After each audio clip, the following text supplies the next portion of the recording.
ST बसच्या अर्ध्या तिकिटाचा नियम बदललाय। महिला ज्येष्ठ नागरिकांना लागणार एनसीएमसी कार्ड कसं अप्लाय कराल पाहूया सविस्तर रिपोर्ट। एसटी महामंडळाच्या बसमधून प्रवास करताना महिला आणि ज्येष्ठ नागरिकांना तिकिटामध्ये भरघोस सूट मिळते।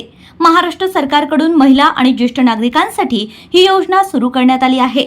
एसटी महामंडळाच्या बसमधून प्रवास करताना तिकिटामध्ये महिलांना 50% तर 65 ते 75 वर्षांच्या ज्येष्ठ नागरिकांना 50% तर 75 वर्षांवरच्या नागरिकांना मोफत प्रवास करता येतो। याशिवाय शालेय विद्यार्थ्यांना 66.67% सवलतीसह मासिक पास मिळतो। तर पुण्यश्लोक अहिल्याबाई होळकर योजनेअंतर्गत इयत्ता 12वी पर्यंतच्या विद्यार्थ्यांसाठी मोफत पासही सरकारकडून दिला जातो।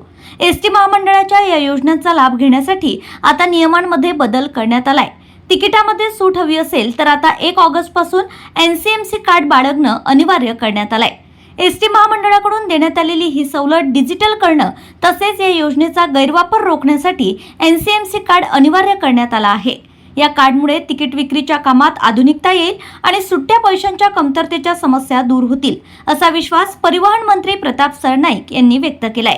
एनसीएमसी कार्डसाठी आतापर्यंत महाराष्ट्रातील 55 लाख नागरिकांनी नोंदणी केली आहे। मे 2026 पर्यंत पुणे विभागात 1.70 लाखांपेक्षा अधिक कार्डांवर प्रक्रिया करण्यात आली आहे। राज्यात आधीच जवळपास 25 लाख कार्ड सक्रिय झाली आहेत। एनसीएमसी कार्ड मिळवण्यासाठी प्रत्येक लाभार्थ्याला त्याच्या योजनेसंबंधी कागदपत्र द्यावी लागणार आहेत। महिला आणि ज्येष्ठ नागरिकांची एनसीएमसी कार्ड त्यांच्या आधार कार्ड सोबत लिंक केली जातील, तर विद्यार्थ्यांची कार्ड सरळ नंबर सोबत, तर दिव्यांगांची कार्ड UDID क्रमांकाशी जोडली जातील।